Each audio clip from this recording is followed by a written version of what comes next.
hello लोगोफोर फुंबिलिनि अननाय आरो सिबिनायखौ जासिहरलायबाय आंनि सिटि अफ बड'लेण्ड इउटिउब चेनेलाव नोंथांमोन साफ्रोमखौ गोसो गोरबोजों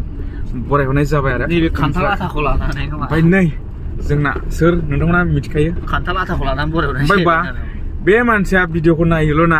साबस्क्राइबबो खालामा शेयारबो खालामा ओमफ्राय मा खालामनांगौ ओरै केमेराखौ देखायसे देहरनांगौ बिदिसै माबो खालामा आरो लाइकबो खालामा माने ओरै नायनानै जेबो थुवा आरोना जेबो थुवा ओरैनो केसराथार आरोना माने बिदि जानो नाङा आरोना रायजोफोर माने नायोबा बे साइडनि माबाखौ थुना होनांगौ स्पिक हिरिप ना मा लिरनाय दं बेखौ थुना होनांगौ आरोना ओमफ्राय लोगोसे लिक थुनाय थायोना लिकआव थुना होनांगौ आरोना रायजोफोर लिक सेटनोसो होखादों कम्पानिया सेटनोसो होखादों आरोना रायजोफोर ओंखायनो थुनोसो होखादों थाबैनो नोंथांमोना सिटि अफ बड'लेण्डखौ थाबैनो थुनानै होबानो जाबाय आरो थुनानै थाबैनो 10K साबस्क्राइब खालामना होबानो जाबाय नुफेरै गोथाव जिनिसखौ नुगोन आरो जाहाथे सिटि अफ बड'लेण्ड बिथाङा माने नैबे गोरबो सिंनिफ्राय नोंसिनिसिम मोजां आपडेट भिडिअफोर लानानै फैनो हायो आरोना माने कमेन्ट खालामबानो जाबाय मा टाइपनि भिडिअ नांगौ आरोना संकसआव बारलि सारनानै देखायहैदोलै ओमफ्राय लोगोफोर आङो माने जेनेबा आंनि मोनसे जिटि प्रडाक्सनावहाय मैया मुभि हगारदोंमोन गुबुनावहाय आङो 200K बेफोरबायदि मोनदोंमोन खिन्थु मैयानि भिडिअआ 1.5ल' जादों भिउआ आरो भिउसा अनिलमोन गैयिखाय ना माखाय ना आंखौ फोसाखै आरो बिसोरखौ माने बामोनखौहाय एसे बेरायनो लांदोंमोन संकस रिभार्स नुफेराखै नालाय आङो ओंखायनो नुफेराखै माने लिंहरल' संकसनि मानसिफ्रा ओमफ्राय रावबो देखायनो रोङा र' आदाखौनो कलेज नायोमोन दा नांला दे नानि ओंखारदो दे नानिमोनखौ लानानै नायदोंमोन नैबेनिमोन नामा संकस रिभार्सआव आरो ना जाबाय ओमफ्राय बिथांमोना थांफिनसिगोन आरोखि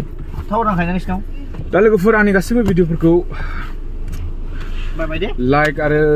मा होनो साबस्क्राइबार ना साखाफ्राइट होनो बेफोरखौ बानायना होदो आरोखि ना आंनो बिराद आर्जेन्ट निड आरोखि माबाखौहाय माने 120 जन साबस्क्राइबारखौ ओमफ्राय बिथाङा मा होननो सानो थाबैनो बानायना हो आरोना रायजोफोर दा ओमफ्राय माने आं संकस नायनानै गोजोनबाय आरोना माने संकसआव मानसिया आंखौ नायनो लिंहरोमोन दा ब्रादार जा माबाया सिटि अफ बड'लेण्ड देखायना होबाय आं देखायनायखौ माबायदि मोनखो थिगैनो एकदम बरिया माने दैबाना आं बिदियाव आं जे लानानै फैगौमोन नों बिदि होनना मिथिबा आंथ' ना सारनायाव एक्सपार्ट ना नांगौबा दहाय लाबोगौमोन आङो जारला र' नेक्स्टआव ओमफ्राय आं मिथियाना बिथाङा ना सारनो गोरों होननानै हमोबो खोमा माबायाव गौराङाव सम एक्सपिरियेन्स दं दा दे होमबा लोगोफोर भिडिअखौ स्टार्ट खालामजेननोसै आरोखि ओमफ्राय आङो माने गसाइगाव बल खेला नायनो ओंखारबाय बिथां जेब्बा मा इन्टारटेनमेन्टखौ थोनहरखांनानै आरोखि ना ओमफ्राय नै एकदम दिनानै बिराद गाज्रि अबस्था केरासिन सारियाव फाले आरोखि बाबो थांगोन आरोखि खेलानि बिराद सक नालाय आबैमोना माइ गायनाय नायफैदों माइ गायनाय नायफैदों आबैमोना आदाया बै जोंनाथ' गायखांजोब्बायानो नै फुरा ओमफ्राय बाइकआबो बारखि ओमफ्राय थांग्रोदिनि लोगोफोर दिन बोथोरफ्रा माबायदि जायो नायनि गोसोमखा नै गरम बोथोराबो बिदि बारला बिराद मोजां मोनो आरोखि ना ओमफ्राय खिन्थु अखा हाला बिराद दिगदार आरो एकदम नै जोमैया लाजाया आरोखि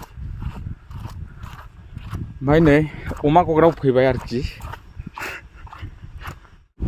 दा होमब्ला लोगोफोर ओंखारनायसै नै बाइकआ गुवाहाटिना बार गोबावथारसोमोन माने गुवाहाटियावसो दोनहैयो नालाय ओमफ्राय मैयासो फैदों आरोखि दा होमबा लोगोफोर नायलांबाय थादो भिडिअखौ जोबजासे ना मा बुङो अके ओइ आथिं गोलाव होमबा नों मोजां दैदेनलांदो इसोर आफा मोजां दैदेनलांदो अके स्टार्ट होनायसै जाबाय होमबा लोगोफोर नायलांबाय थाबानो जाबाय भिडिअखौ जोबजासे लेट्स गो हाबाय लोगोफोर हाबाबा खेला नायनो मोजां नालाय माने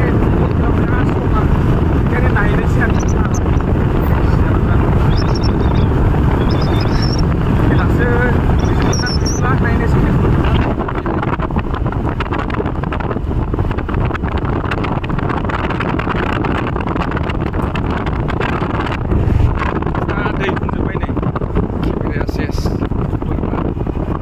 ओमफ्राय लोगोफोर थांनो हायाखिसै आरोखि मोखां सिजोबनानै बे मोनसे दखानाव थानांबाय आरोखि माइबो गायलागासिनो दं माखासे अखा हानायाव ओमफ्राय नै बाइकआ सिजोब्बाय आरोखि बे दखानावनो दं खेलाखौ नुगोन ना नुला बुंनो हाला आरोखि ना मा जाबावगोन सिजोब्बायसो नै गस्ला दान्दिसे थाथ'नायसै नायनोसै नुयोबा नुबाय नुयाबा नुया खाफालनि खोथासै लोगोफोर लोगोफोर अखा हाबाबो फैबाय आरोना बल खेलानि बिराद सम जानानै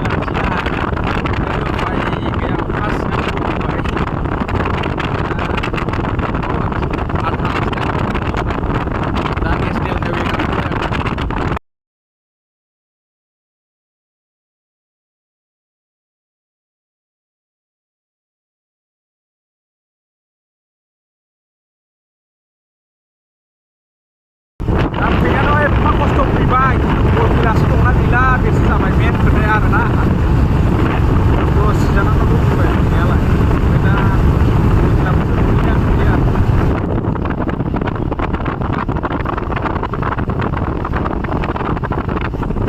केमेरायाव दै हाबजोब्बाय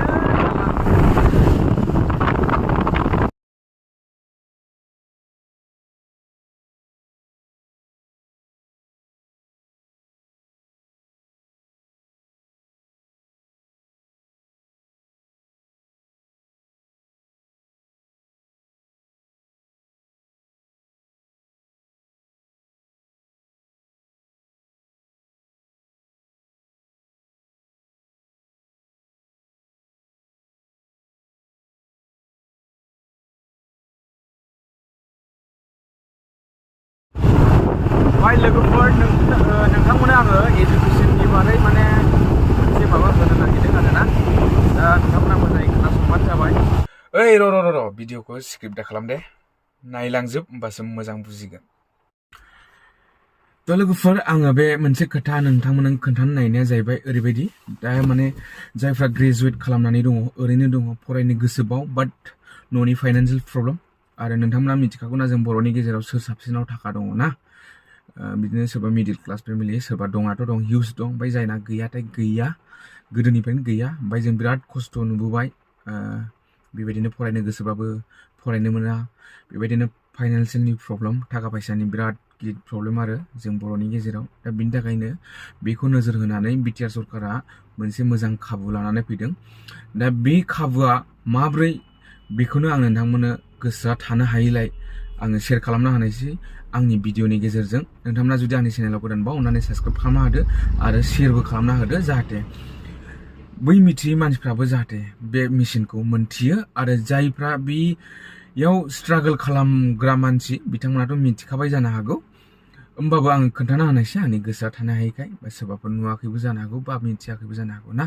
दा बिदिब्ला आङो स्टार्ट खालामदिनि भिडिअखौ बिटिआर सरकारनि अनसाय बिथांखि बड'फा इउएन ब्रह्म सुपार 50 मिशननि गेजेरजों बोसोरफ्रामबो 11 मासनि थाखाय 50 जन इउपिएससि कचिंनि थाखाय फ्रियावनो निउ दिल्लीयाव दैथायहरनाय जायो आरो 50 जन एपिएससि कचिंनि थाखाय फ्रियावनो बेबो गुवाहाटीयाव कचिं लानो थाखाय दैथायहरनाय जायो बड'फा इउएन ब्रह्म सुपार 50नि मिशनखौ 2022-2023 आव स्टार्ट खालामनानै लांजेननाय जादोंमोन आरो जायफ्रा इउपिएससि कचिंखौ लादोंमोन बिथांमोना बे आनजादखौ उथ्रिसारनो हानानै दा बिसोरो 7 जना अफिसार्स खामानिखौ मावनानै दं बिसोरो अफिसार्स जानो हाबाय आरो 7 जना दा बहानि बेखौ जों बुंनो थांला आरो मिथिनोबो थांनो नांला दा गासैबो गाव गावनि सायावसो आरो नोंथांमोना डक्टरबो फरायनो हायो सेल टेक्स अफिसारबो इनकाम टेक्स अफिसारबो गासैखौबो कचिं लानो हायो जेनेबा नों बयखौ लानो गोसो खिन्थु खरसा जे फाइनान्सियेलनि जे खोथा फैयो बे गासैबो बिटिआर सरकारानो बिजनेसखौ होजोबगोन दा ओंखायनो रायजोफोर जोंनोलाय फ्रियाव मोननायखौसो नांगौ सरकार बे सोरबा सोलायो सोरबा सोलाया बे बिसिनि खोथा खिन्थु जोंनोलाय फरायनोल'सो नांगौ फरायनोल'सो मोननांगौ फ्रियाव ना ओंखायनो बे खाबुखौ दागारसै बिटिआर सरकारा माने फ्रियावनो गासैखौबो होजोब्बाय गासैबो खामानि माने फरायनायनि बिथिङाव आरोना नोंथांमोना फ्रियै फरायनो हागोन आरो फ्रियै जौगानो आरो दावगानो हागोन आरो कचिंनि जेसेबांनाखि फाइनान्सियेल खरसा जे थाखा फैसा नांगौना कचिं लानो दा बेफोरखौ गासैखौबो बिटिआर सरकारानो गारजोबगोन फ्रियावनो आरो थाखा फैसा गरसेबो नाङा थाखा फैसाखौ बिटिआर सरकारानो गासैखौबो होजोबगोन आरोखि ना बिनिखायनो जाय बिथांमोना ग्रेजुवेट जानानै दङ आरो फरायबावनो गोसो कचिं लानो गोसो बिथांमोना बे खाबुखौ लानो हागोन आरो कचिंखौ लाहैनो हागोन आरो ना बेबायदिनो गोबां रोखोमनि कचिं दं माने जोंनि बर'फोरनि गेजेराव ओरैबायदि आरोना माने थाखा फैसानि प्रब्लेम फरायनो गोसोबाबो फरायनो हाया फाइनान्सियेल प्रब्लेम बिरादनो दा बिनि थाखायनो बिटिआर सरकारा बेखौ नोजोर होनानै बे जिनिसखौ माने सुपार 50 मिशननि गेजेरजों नैबे खाबुखौ लाबोदों नैबे खामानिखौ मावगासिनो दङ माने डेभेलपमेन्टनि थाखाय आरो जेन'बा मानसिफ्रा आपडेट जानो थाखाय गोसो गुदुं जायहा बे कचिंखौ लानो थाखाय नोंथांमोना सेक्रेटारि अफिसाव लानानै माने सुलु लानानै बे जिनिसखौहाय माने तैयारि जानो हायो आरोखि ना दा बेहाय दङ नोङो सेल टेक्स अफिसारनि कचिंफोर बेबायदिनो बिडिअ सोरबायाबा मा होनो सेल टेक्स अफिसार बेजों लोगोसे गिदिर पस्टनि थाखाय कचिंखौ लानाय जागोन दा नोंथांमोना साफ्रोमबो जायफ्रा फरायबावनो गोसो आरो गोसो गुदुं नोंथांमोना बयबो बे कचिंखौ लादो जाहाथे नोंसोर साख्रि मोनोबा जोंहाबो गोरोबनि खोथा आरोना जोंनि हारिनि गेजेराव ओरैबायदि गिदिर जे माबाफोर फैबाय आरोना दा बयबो बे कचिंखौ लानो थाखाय सेस्था होथार लोगोफोर आरो बेबो फ्रियावबोसो गासैबो खरसाखौनो बिटिआर सरकारानो गारगोन बेनि थाखायनो बयबो बे कचिंफोरखौ लादो आरोखि दा लोगोफोर होमब्ला नायलांदो आंनि भिडिअखौ बै गसाइगाव टाउन जाहैबाय आरोखि ना बैयाव थाइगोन आरोखि रायजोफोर सोरबाफोर दाबो गसाइगावखौ नुवाखैबा नायनो हागोन नै भिडिअ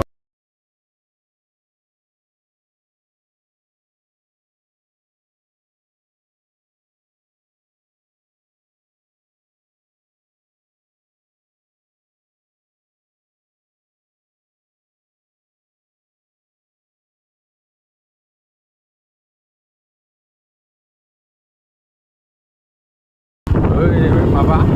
बेखौ पुलिस थायो ओमफ्राय आङो बिसिम भिडिअ खालामला आरोखि ना बे रावखौ खोनानायनि सिगां आं मानो थैयाखै खाला आं फैग्रो मोनग्रो गलसो जाबाय होनबाय बे सेसका ओइ जे काकु झालमुरि काकि मासि सब आसे फैनानै नायबाय माबा गल जानायसो खोनाबायनो सेस मा नायबावनो इन्टारेस्टआनो गैला नै गेलेगासिनो दं मानसियानो बा फाइनालि रिपर्ट सफैबाय आरोना ओमफ्राय खोनानो मोनबाय माबा खेलायाव गरसे जानानै दङनो सेसखा बेकार 200 थाखानि थाव खामना फैबाय बोरबाद नैबे थाखोमादों हनै पुमाया अनसुमै बर' ब्लगनि ब्रादार आरो इयो पुमा डेन्जारखा नुवाखै नोङो एक्टरखा एकदम दावदै बायदि दंनायालाय दं हन्डा हिर' हन्डानो साफ्रोमबो ओमफ्राय सेस माबासो लाजिनांबायसो होमबा खेला नायदिनि लोगोफोर दानदिसो आरोखि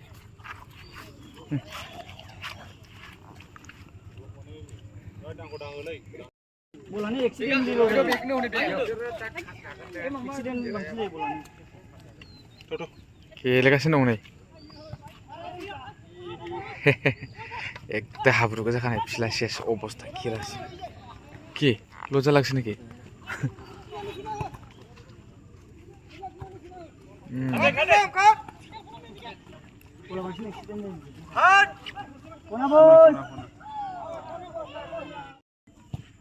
हनै हाबबायमोनलै आगसिजों होदो एद आयै आफा हैस सनाफोर हैस इस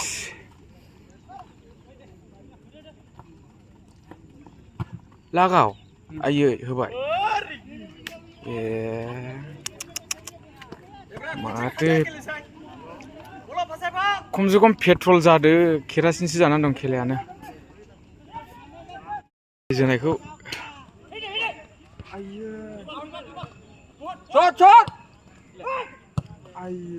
आयै फिसाफोर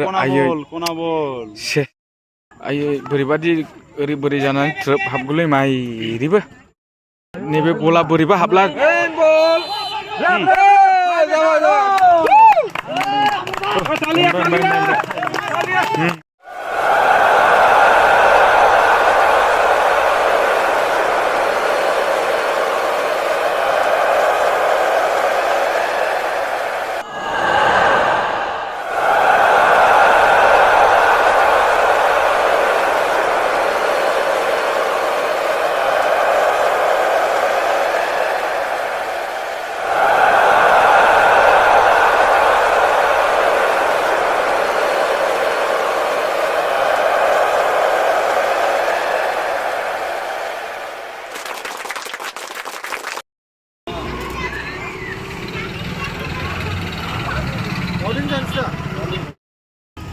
दा लोगोफोर नै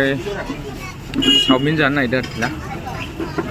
ओमफ्राय गबागब जानायसै आरोखि आङो होमबा लोगोफोर दा लुबै नङाबा आंना उदैया साफैगोन आरोखि ना नोंथांमोना लुबैला ओमफ्राय आंनि चेनेलखौ साबस्क्राइबारजों गावसिलाबायजोबदो आरोखि थ'नो मोनदोआ गावफ्लेजोबदो होमबा चावमिन जाहोगोन आं मालाबा